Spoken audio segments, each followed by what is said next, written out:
જેતપુરના ખેડૂતો આંદોલન ઉપર છે, એવામાં હકાબા ગઢવી આખા આંદોલનમાં એન્ટ્રી લીધી હતી.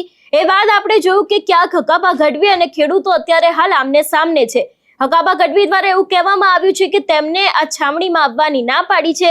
એની સામે ખેડૂતોને એવું કહેવું છે કે આ મંચ એમના માટે હંમેશા ખુલ્લો છે. જોકે હકાબા ગઢવી દ્વારા ફરી એક વખત આ જ મામલાને લઈને આખો ખુલાસો કરવામાં આવ્યો છે. શું છે સમગ્ર વિષય, હકાબાનું શું કહેવું છે, તેની વાત આ વિડીયોમાં. નમસ્કાર, હું હંસિની અને તમે જોઈ રહ્યા છો નિર્ભય ન્યૂઝ. જેતપુરના ખેડૂતો એક તરફ વીજપોલ નાખવાના મુદ્દે અત્યારે હાલ સરકારની સામે છે. હકાબા ગઢવી દ્વારા પણ આ સમગ્ર મામલે જગ્યા ઉપર ડાયરો કરવામાં આવ્યો હતો. સરકારને ઘણી બધી રજૂઆત છે કરવામાં આવી હતી ને એ બાદ તેમના જ દ્વારા એક વાત કહેવામાં આવી, એક વિડીયો બનાવવામાં આવ્યો કે અહીંયાના ખેડૂતો તેમને તે છાવણીમાં આવવાની ના પાડી રહ્યા છે.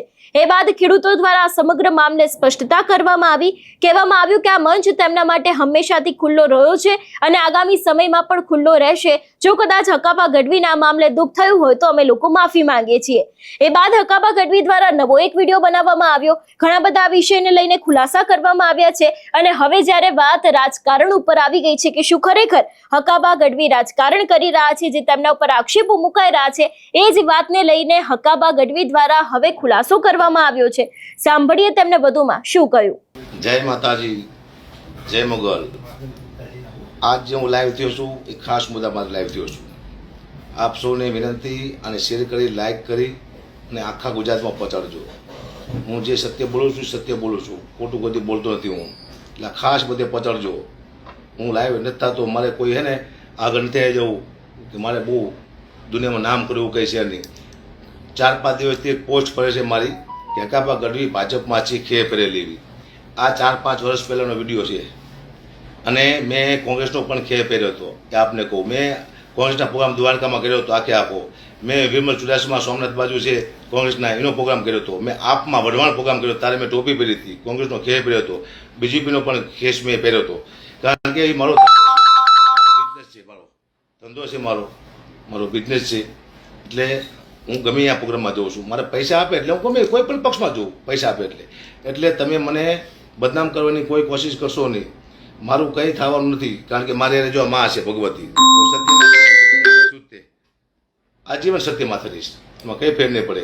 બીજી વાત એ કરું તમને કે વારંવાર રાજકારણનો ભોગ બનાવવાની કોશિશ કરવામાં આવે અહીંયા અંદર ક્યાંય ને ક્યાંય. મારી પોસ્ટો વાયરલ કરવામાં આવે છે. હું કોઈ પક્ષમાં નથી, ફરી વાર કહું છું. માનવું હોય તો માનો તમારે, ન માનવું હોય તમે ન માનશો. કોઈ પણ પક્ષમાં હકાબા ગઢવી નથી.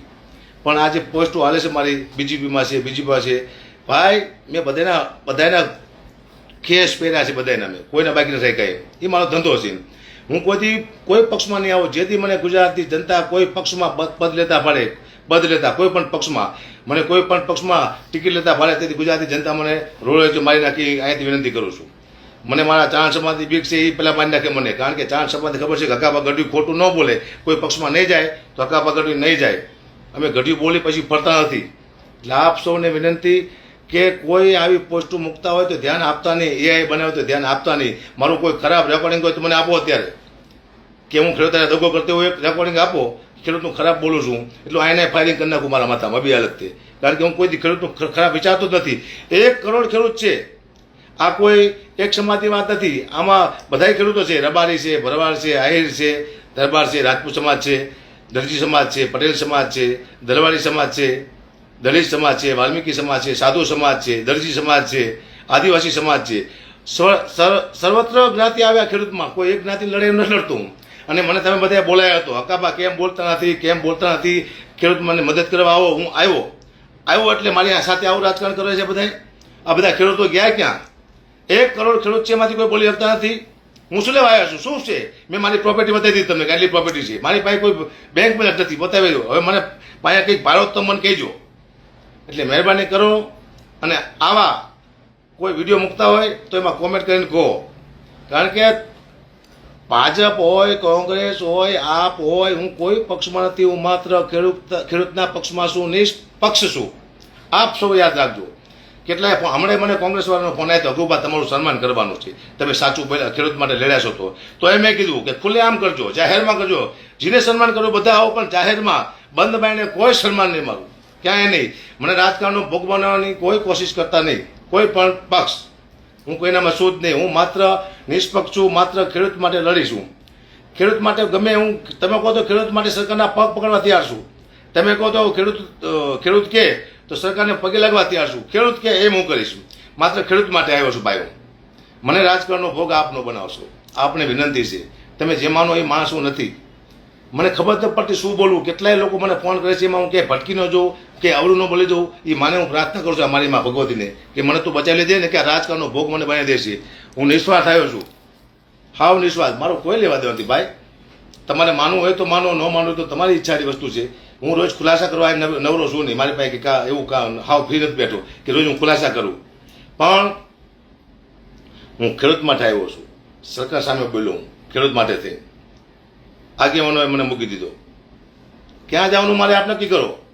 આગેવાનોએ મને મૂકી દીધો આંદોલનમાંથી. આપ ઓડિયો વિડીયો સાહેબ છે, મારે ક્યાં જવાનું હોય? આપને ખેડૂત નક્કી કરો.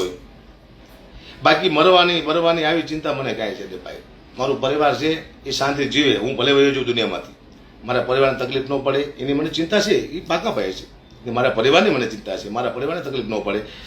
હકાભાને કોઈ મૃત્યુનો ડર નથી. એકલો જ ફરું છું ભાઈ, એકલો જ ગાડીમાં. હવે તો ડ્રાઈવર પણ નથી આપતો ભાઈ. મરવાની બીક હોય, એકલો ફરે. કારણ કે કેટલા દુશ્મન મેં કર્યા. ખેડૂતોએ બધાએ કીધું તમે આવો ખેડૂતમાં લડો. આ લડવા આવ્યો મેં કેટલા દુશ્મન કર્યા આપ વિચારો. મારે આટલા દુશ્મન શું લેવા કરવા જોઈએ? હું તો શાંતિથી મારો ધંધો કરતો હતો ભાઈ. શાંતિથી મારો ધંધો કરતો હતો. શું વાંક છે અમારો? કોઈ ગુનો કર્યો છે મેં? સત્ય માટે લડવા માટે આવ્યો મેં. કોઈ ગુનો તો કર્યો નથી ને ભાઈ. તો શું કરવા બદનામ કરવાની કોશિશ કરું સાહેબ? મને બદનામ કરીને તમને શું ફાયદો છે?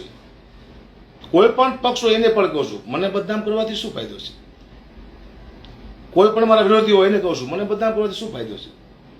હું તમને કંઈ નડ્યો? મેં કોઈને 5-5 રૂપિયા લઈ લીધા છે? મેં કોઈને મેં ગદ્દારી કરી છે? પણ ખેડૂત સાથે 1 કરોડ ખેડૂત સાથે વિશ્વાસઘાત થાય છે તો હું સહન નહીં કરું. ઓટકાવીશ બધાય. હું ભલે મરી જઉં, ખેડૂત સાથે અન્યાય નહીં થવા દઉં, નહીં થવા દઉં, નહીં થવા દઉં. પછી બધા ખેડૂત ભેગા થઈને મને કાઢે તો વાત અલગ છે. બાકી હું પકડ્યા પછી મૂકી શકું. મેં પહેલાં કીધું હતું રવા દો, હું પકડીશ પછી મૂકી નહીં શકું.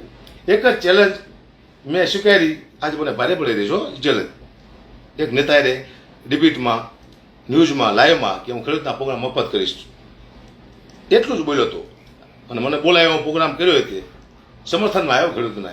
શું ગુનો કર્યો મેં? સત્ય બોલવામાં એટલી તકલીફ પડતી છે મને ખબર નહોતી. સત્યને અસત્ય દબાવ્યો કે ખરું મને ખબર નહોતી. સત્યના આટલા બધા વિરોધી આવી જાય છે મને ખબર નહોતી. આપ નિર્ણય કરો ક્યાં ખોટો છો. મારો કોઈ ઓડિયો રેકોર્ડિંગ છે તમારી પાસે? કોઈની પાસે કે હું ખેડૂતનો સોદો કરતો એવું રેકોર્ડિંગ છે તમારી પાસે? હું ખેડૂતનું ખરાબ બોલે એવું રેકોર્ડિંગ છે તમારી પાસે? હું કોઈ પક્ષમાં છું એવું રેકોર્ડિંગ છે તમારી પાસે? કોઈ પક્ષમાં નથી. હું પક્ષમાં નથી, આ ગેરંટી આપું છું. કોઈ નહીં જવું આ જીવન, કોઈ પક્ષમાં નહીં જવું. ચારણ બોલે પછી ફરે નહીં. મા ભગવતી મારી રક્ષા કરશે. બાકી વિરોધીની મારે જરૂર નથી. વિરોધી જેટલી તકલીફ કરે મારી, જેટલી મૂંઝવણમાં નાખે, મારી પાસે માં છે. અકાબા ગઢી હું ઘણા ટાઈમથી કહું છું, કોઈ શક્તિ છે અકાબાની પાછળ ધક્કો મારે છે. આપ ડાયરામાં સાંભળો છો ને, ડાયરામાં અકાબાની પાછળ કોઈ શક્તિ છે અકાબાને ધક્કો મારે છે. વિચાર તમે યાદ રાખજો. જે મારા વિરોધી છે ને કહું છું કે જે શક્તિ મને ધક્કો મારે છે આગળ લાવવા માટે, એ જો મારી માટે લડવા માટે તૈયાર થઈ જાય ને, તમે ક્યાંય નહીં રહો. જે શક્તિ મને ધક્કો મારે છે એ જો મારી માટે લડવા માટે તૈયાર થઈ જાય, તમે ક્યાંય નહીં રહો.